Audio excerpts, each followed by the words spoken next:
Hi, this is Brian from the Contractors Institute doing a quick little tutorial video showing you how to access our brand new testing software. So I'm using this class as an example. This is our Florida Inspectors Principles and Practices on Demand, and we're going to scroll down to the simulated exam like you've seen before. Now here, instead of one link, you're going to see two links. The first link is going to say Inspector Principles and Practices Simulated Exam. That's going to be the new one. And then down here, the old one, it'll say click here to access your old exam scores from our old testing software.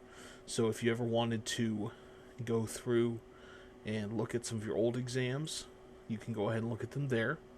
However, if you're going to be taking new exams and reviewing those exams after you finish taking them, we're going to click on this first link here.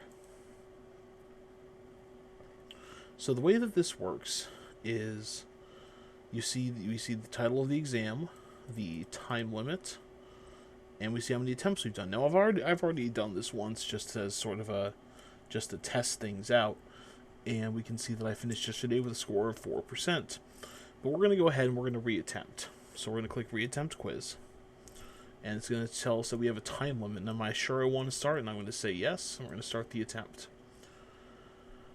So this is what the new testing software looks like. It's very similar to what you'll see when you take the actual state exams or any other exams.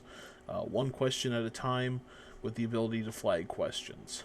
So you see the question text here, the A, B, C, and D answers that you have.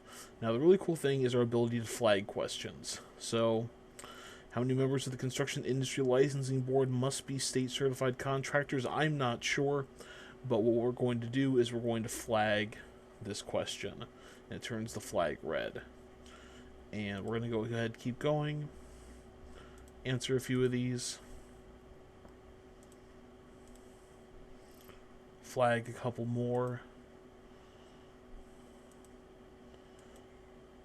and I'm just going to go ahead and go through the rest of this, and I will show you what it looks like once we get to the end, so I'll catch up with you guys then.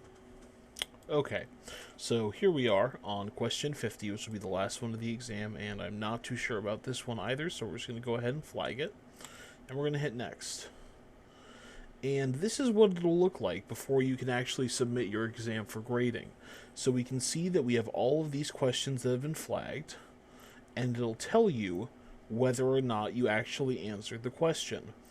So remember, we had a little bit of issue with question number 1. Let's go ahead and click on it, that number 1, and let's go back and let's go ahead and say it was that answer. And then it'll take you straight through again. You can go back and look at all your flagged questions just like that.